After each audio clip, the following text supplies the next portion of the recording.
பக்தி இன்ஃபோ நேர்கள் அனைவருக்கும் எனது இனிய வணக்கம். நான் உங்கள் வாழ்க நலமுடன் ஜோதிடர் டிஜே சுந்தரபாண்டி. நேர்களே, இப்போ நம்ம என்ன விஷயத்தை பற்றி பார்க்க போகிறோம்னா, இந்த ஜூலை மாதம் 2026 கோச்சார கிரகங்கள் உங்களுக்கு என்னென்ன விஷயங்கள்லாம் மாற்றத்தை கொடுக்குறாங்க, என்னென்ன விஷயங்கள்லாம் உங்களுக்கு ஏற்றத்தை கொடுக்காங்க அப்படின்னு சொல்லி பார்க்க போகிறோம். பொதுவாகவே இந்த மாத பலன் அப்படின்னு எடுத்துக்கிட்டால் சூரிய பகவானை மையமாக வச்சு தான் நம்ம மாத பலனை பேசுவோம். இந்த ஜூலை மாதத்தில் வந்து பார்த்திங்கன்னா சூரிய பகவான் ஆரம்பத்தில் மிதுன ராசியில் 17ஆம் தேதி வரையும் பகலில் இருக்கார். 17ஆம் தேதி பிறகு என்ன பண்ணுறாரு, நம்முடைய மிதுன ராசியில் அமர்ந்திருக்க சூரிய பகவான் கடக ராசிக்குள்ளே தன்னுடைய பயணத்தை தொடக்குவார். அப்போ மேச ராசியில் யார் இருக்கான்னா செவ்வாய், இந்த மாதம் செவ்வாய் தொடக்கத்தில் அங்கே தான் இருக்கார். ஸோ அதுக்கடுத்து வந்து பார்த்திங்கன்னா கடகராசிக்குள்ள குரு பகவான் தொடக்கம், அதாவது இந்த ஜூலை மாதம் தொடக்கத்தில் குரு பகவான் இருக்கார், சுக்கிர பகவான் இருக்கார், அதே போல் புதன் பகவானும் இருக்கார். இந்த சுக்கிர பகவான் வந்து பார்த்திங்கன்னா என்ன பண்ணுறாருன்னா 5ஆம் தேதிக்கு மேலே அப்படியே ஜம்மனி சிம்மத்துக்கு போயிடுவார். அதே போல் நம்முடைய புதன் பகவான் என்ன பண்ணுறாரு, 8ஆம் தேதிக்கு மேலே வக்கரம் அடைஞ்சு என்ன பண்ணுறாரு, தன்னுடைய மிதுன ராசிக்குள்ளே பயணத்தை தொடங்குவார். ஓகேவா? அப்போ 17ஆம் தேதி அவர் என்ன பண்ணுறாரு, சூரியன் கடகத்துக்குள்ளே குருவோடு இணைந்த சூரியனாக செயல்பட ஆரம்பிச்சிருவார். இவர் சுக்கிரன் வந்து என்ன பண்ணுறாரு, கேதுவோடு இணைந்த சுக்கிரனாக செயல்படுறாங்கிறது பார்க்குறோம். அதுக்கடுத்து பொதுவாகவே நம்மளுடைய ராகு பகவான் கும்ப ராசியில் இருக்கார். சனி பகவானும் உத்திரட்டாதி நட்சத்திரத்தை கடந்து இப்போ ரேவதி நட்சத்திரத்துக்குள்ளே பயணத்தை போயிருக்கார். அப்போ ரேவதியில் போகக்கூடிய சனி பகவான் இந்த ஜூலை 27ஆம் தேதி அதிகாலையில் தன்னுடைய ரேவதி நட்சத்திரத்தில் பயணம் செய்யக்கூடிய செயல்பாடில் வக்கரம் பெற்று ரேவதியிலே என்ன பண்ணுறாரு, வக்கர நிலையில் பயணத்தை தொடங்க போகிறார். ஸோ இந்த கிரகங்களுடைய அமைப்பின் ரீதியாக உங்களுக்கு என்ன நடக்க போகுது, நீங்கள் என்னென்ன விஷயங்களை கவனமாக இருக்குங்கிறத தெளிவாக பார்ப்போம். வாங்க வீடியோக்குள்ளே போகலாம். மிதுன ராசி அன்பர்களுக்கு இந்த மாதம் வந்து பார்த்திங்கன்னா ஒரு முன்னேற்றத்தை கொடுக்கக்கூடிய ஒரு அற்புதமான மாதமாக இருக்குது. யாரெல்லாம் மிதுன ராசி அன்பர்களில் கொஞ்சம் வேலையில் நிறைய டிப்ரெஷன் இருக்குது, வேலை சார்ந்த விஷயங்களில் ஒரு மன அழுத்தம் இருக்குது, வேலையே கிடைக்கலைங்கிற சூழ்நிலை இருக்குது அப்படின்னு யோசித்துக்கிட்டு இருக்கீங்களோ, உங்களுடைய மனசில் உள்ள அந்த வலி, அந்த பாரம், அந்த கஷ்டம் அப்படியே உங்களை விட்டு அப்படியே நகர்ந்து போகுது. உறுதியாக உங்களுக்கு வேலை வாய்ப்பு இந்த மாதத்தில் சூப்பராக இருக்கக்கூடிய ஒரு வாய்ப்பாக, கிரக ரீதியாக ஒரு ஜாக்பாட் அடிக்கக்கூடிய ஒரு வாய்ப்பாக நம்முடைய கோச்சார கிரகங்கள் உங்களுக்கு கொடுக்க போகுது. ஸோ அதே போல் பொருளாதாரத்தில் உள்ள தடைகள் கிட்டத்தட்ட வந்து பார்த்திங்கன்னா மிதுனராசி என்பவர்களுக்கு இப்போ ஒரு எல்லாத்தையும் என்ன சொல்கிறோன்னா கஷ்டப்படுறாங்கன்னு சொல்லி இருக்கிறதெல்லாம் அள்ளி கொடுத்தாச்சு. இப்போ உங்களுடைய லைஃப்பில் ஒரு பொருளாதாரம் ஒரு கேள்விக்குறியாக இருக்குது அப்படின்னா அந்த நிலை மாறப்போகுது. உங்களுடைய பொருளாதாரத்தில் மிகப்பெரிய ஒரு மாற்றத்தை கொடுக்கக்கூடிய செயல்பாடு இந்த மாதம் உறுதியாக உண்டு. யாரெல்லாம் சொந்தமாக தொழில் தொடங்கி தொழிலில் இப்போ கொஞ்சம் அப்படியே மந்த நிலை வந்துருக்கு, நானும் ஓவர் டைம் எடுக்கிறேன், இன்வால்மெண்ட்டாக வேலை பார்க்குறேன், ஸோ இருந்தாலும் ஒரு லாக் தொழிலில் ஏற்பட்டுக்கிட்டே இருக்குது, இது என்ன காரணம்னு புரியலை அப்படின்னு யோசித்துக்கிருக்கீங்கன்னா கவலையப்படாதீங்க. உங்களுடைய தொழிலில் உள்ள பிரச்சனை சரி செய்யப்பட்டு புதிய தொழில் தொடங்கணும்னு ஆசைப்படுகின்ற நபர்களுக்குமே அந்த தடைகள் எல்லாம் விலகி தொழிலில் பெரிய மாற்றத்தை, மிகப்பெரிய ஒரு முன்னேற்றத்தை சந்திக்கக்கூடிய ஒரு வாய்ப்பாக இந்த மாதம் இருக்கும். ஏன்னா உங்களுடைய ராசியின் அதிபதி வந்து பார்த்திங்கன்னா இந்த மாதம் 8ஆம் தேதி வரையும் என்ன பண்ணுறாரு, உங்களுடைய ராசிக்கு 2ஆம் இடத்துல இருக்கார். அப்போ யாரெல்லாம் வாக்கு மூலமாக, அதாவது வார்த்தைகள் மூலமாக, அதாவது ஜோதிடம், அதே போல் வந்து பார்த்திங்கன்னா நம்மளுடைய வக்கீல், நீதிபதி, நீதியரசர், அதே போல் வந்து சட்ட ஆலோசகர், அதே போல் வந்து பார்த்திங்கன்னா அதாவது நம்மளுடைய யூடியூப், இன்ஸ்டாகிராம், ஃபேஸ்புக் சமூக வலைதளம் மூலமாக தன்னுடைய வார்த்தைகள் மூலமாக, வாய்ஜாலம் மூலமாக வெற்றி பெற ஆசைப்படுகின்ற நம்முடைய மிதுனராசிக்காரங்க யாராவது இந்த வீடியோ பார்த்தீங்கன்னா தெளிவாக எடுத்துக்கோங்க. இந்த ஜூலை மாதத்தில் நீங்கள் என்னென்ன விஷயங்கள்லாம் மனசில் நல்ல விஷயங்களுக்காக யோசித்து வச்சிங்களோ அதை வெளிப்படையாக பேசுங்க. உங்களுக்கான ஒரு அங்கீகாரம், உங்களுக்கான ஒரு செயல்பாடு, உங்களுடைய வெற்றிக்கான ஒரு வாய்ப்பாக இந்த மாதம் கிரகங்கள் உங்களுக்கு என்ன பண்ண போகுது, பெரிய மாற்றத்தை, பெரிய முன்னேற்றத்தை செய்யக்கூடிய ஒரு வாய்ப்பாக இருக்குது.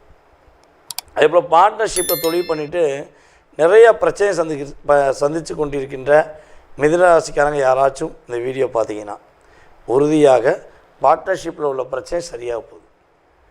ஓகேவா? உங்களுடைய பார்ட்னர் உங்களை புரிஞ்சுக்கிட்டு என்ன பண்ண போகிறாங்க, அவங்களுடைய மிஸ்டேக்கை மாற்றிக்கிடுவாங்க.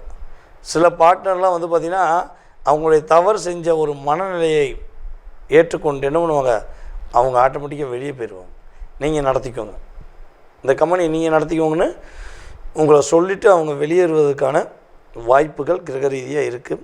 ஸோ அதே போல் வந்து பார்த்திங்கன்னா நம்மளுடைய மிதுனராசி என்பவர்களுக்கு தன்னுடைய கணவருடைய குடும்பத்தார் மூலமாக உங்களுக்கு என்னென்ன மன அழுத்தங்களாக இருக்கும், அதாவது உங்களுடைய மாமனார், உங்களுடைய மாமியார், அப்புறம் உங்களுடைய குழந்தை அதே போல் வந்து பார்த்திங்கன்னா நாத்தனார்னு சொல்லி உங்களுடைய கணவருடைய குடும்பத்தில் உள்ள அத்தனை பேருடைய ஒரு மிகப்பெரிய டாமினேஷன் உங்களுக்கு இப்போ அழுத்தமாக இருக்குன்னா இந்த மாதம் ஜூலை மாதத்துலேருந்து அவங்க தன்னுடைய செயல்பாடை மாற்றுவாங்க, உங்களுக்கான அங்கீகாரம் கொடுக்க ஆரம்பிச்சிருவாங்க. இப்போ தான் அவங்களுக்கு புரிய போகிறாங்க. அவங்க ஆஹா, நம்ம மிதுனராசிக்காரங்களை டச் பண்ண தப்பு, அது வந்து வெறும் சப்பலை கிடையாது, அது வெறும் டிரான்ஸ்ஃபார்ம், என்னது மிகப்பெரிய டிரான்ஸ்ஃபார்ம். அப்போ நம்ம வந்து பவர் மெயின் இதில் போய் நம்ம கை வச்சுருக்கோம் அப்படின்னு புரிஞ்சுக்கிற போகிறாங்க. ஏன்னா நீங்கள் இவ்வளோ நாள் பொறுமையாக இருந்துட்டீங்க, உங்கள் குடும்பத்துக்காக, உங்கள் குழந்தைகளுக்காக எவ்வளவோ பொறுமையாக இருந்தீங்க. ஆனால் பொறுமைக்கு ஒரு எல்லை உண்டுங்கிற மாதிரி தான் இப்போ மனசுக்குள்ளே ஒரு தாட் இருக்குன்னா அந்த நிலை மாறப்போகுது. அப்புறம் உங்களுடைய பார்ட்னரை, உங்களுடைய லைஃப் பார்ட்னரை தேவையில்லாத நபர்கள் இப்போ மிஸ்யூஸ் பண்ணியிருப்பாங்கன்னு நான் நினைக்கிறேன். சில மிதுனராசி என்பவர்களுக்கு உறுதியாக இது நடந்திருக்கும், பல மிதுனராசிக்கு நடந்திருக்காது. ஆனால் சில மிதுனராசி என்பவர்களுக்கு பார்ட்னரை மிஸ்யூஸ் பண்ணக்கூடிய சூழ்நிலை ஏற்பட்டிருக்கும்.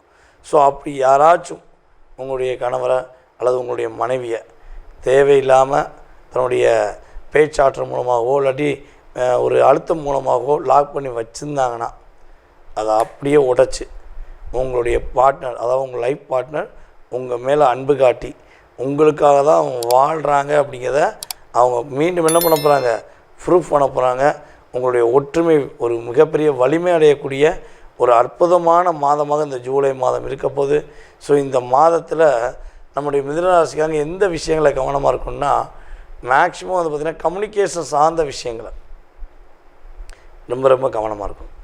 ஏதாவது ஃபோன் மூலமாகவோ ஏதாவது ஒரு எஸ்எம்எஸ் ஒரு பரிமாற்றம் பண்ணுறீங்கன்னா என்ன பண்ணணும், கொஞ்சம் கவனமாக இருக்கணும். அதே போல் உங்களுடைய அப்பா வழி உறவுகள்கிட்ட தேவையில்லாத விவாதம் பண்ண வேண்டாம், பொறுமையாக இருங்க. இந்த மாதம் ஏற்றமும் மாற்றமும் முன்னேற்றமும் தரக்கூடிய ஒரு அற்புதமான ஜூலை மாதமாக இருக்கப் போகிறது என்பது நிதர்சனமான உண்மை. நேர்களே, இவ்வளோ நேரம் நீங்கள் பொறுமையாக பார்த்தது உங்களுடைய ராசிக்கான கோச்சார கிரகங்கள் ரீதியான கிட்டத்தட்ட ஒரு பொது பலன். இந்த பொது பலன் அப்படிங்கிறது வந்து பார்த்திங்கன்னா குறைஞ்சது 20% 30% உங்கள் லைஃப்பில் ஒரு சேஞ்ச் கொடுக்கும். இதை தாண்டி உங்கள் மனசில் நிறைய கேள்விகள் இருக்கலாம்.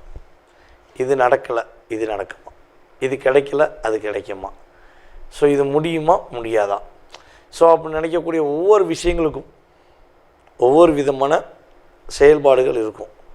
ஸோ அப்போ அந்த செயல்பாடுகள்லாம் எப்போ நடக்கும், எப்படி இருக்கும் அப்படிங்கிறத நீங்கள் தெளிவாக தெரிஞ்சுக்கணுன்னு ஆசைப்பட்டா கீழே உள்ள வாட்ஸ்அப் நம்பருக்கு உங்களுடைய பெயர், பிறந்த தேதி, மாதம், வருடம், நேரம், பிறந்த ஊர், பிறந்த நாடு, ஸோ இந்த டீட்டெயில்ஸ்லாம் கட்டாயமாக நீங்கள் என்ன பண்ணணும், வாட்ஸ்அப்பில் அனுப்பிவிடுங்க விருப்பப்பட்டா. சரியா?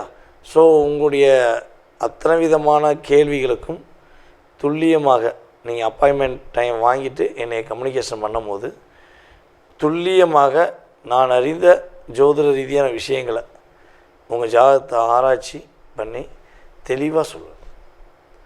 இதில் ஜாதகமே இல்லை சார், என்ன பண்ணலாம், எனக்கான ஒரு அங்கீகாரத்துக்குரிய ஒரு வழிபாடோ பரிகாரமோ இருக்கா அப்படின்னா உண்மையிலே வந்து பார்த்திங்கன்னா பிரசனத்தை வச்சு சொல்லிடலாம். உங்களுக்கான வழிபாடு, உங்களுக்கான ஒரு செயல்பாடு, எப்போ நிம்மதி கிடைக்கும் அப்படிங்கிறலாம் சொல்ல முடியும். ஜாதகம் இல்லைன்னு சொல்லி நினைக்கக்கூடிய நபர்களுக்கு இது சரியாக பொருந்தும். ஓகேவா? அதை தாண்டி பார்த்திங்கன்னா பொதுவாகவே நம்ம பிரசனம் பார்க்குறோம், ஜாதகம் பார்க்குறோம், அதே போல் வாஸ்து பார்ப்பீங்களான்னு நிறைய பேர் கேட்காங்க. உறுதியாக வாஸ்துவில் அவ்வளோ அக்யூரேட்டாக சொல்லலாம். உங்களுடைய லைஃப்பை ஒரு மிகப்பெரிய அங்கீகாரம் பெறக்கூடிய தன்மையில் எது ஃபஸ்ட்டு இருக்குன்னா வாஸ்து தான். அது காலி இடத்துக்கும் வாஸ்து பார்க்கணும், கட்டின பில்டிங்குக்கும் வாஸ்து பார்க்கணும், கட்டக்கூடிய பில்டிங் என்ன பண்ணணும் வாஸ்து பார்க்கணுங்கிறதா கிரக ரீதியான உண்மை. நீங்கள் செய்யக்கூடிய எல்லா விதமான முயற்சிகளுக்கும் உங்களுடைய வாஸ்து உங்களுக்கு அங்கீகாரம் கொடுக்கும். வாஸ்து சரியில்லைன்னு வச்சுக்கோங்களேன், அப்படியே புரட்டி போட்ட லைஃபாக மாறிடும். ஜாதகமாச்சும் ஒரு 20% தான் உங்களுக்கு சின்ன சின்ன அடி, ஆனால் வாஸ்து 100% உங்களுக்கு ஒரு லாக் ஏற்படுத்தக்கூடிய தன்மையில் இருக்கும். ஸோ நீங்கள் தெரிஞ்சுக்கணுன்னு ஆசைப்படக்கூடிய நபர்கள் வாட்ஸ்அப் நம்பருக்கு அனுப்புங்க. உங்களுக்கான அப்பாயின்மெண்ட் டைம் கொடுத்து மிக துல்லியமாக தெளிவாக உங்களுடைய கடந்த காலத்தை குறிப்பிட நான் ரெடியாக இருக்கேன். ஸோ வாய்ப்பளித்த நம்முடைய நல்ல உள்ளங்கள் அனைவருக்கும் என்னுடைய மனதார நன்றியை கூறி உங்களிடமிருந்து தற்போது விடைபெறுவது உங்களுடைய வாழ்க நலமுடன் ஜோதிடர் DJ சுந்தரபாண்டி. நன்றி, வணக்கம்.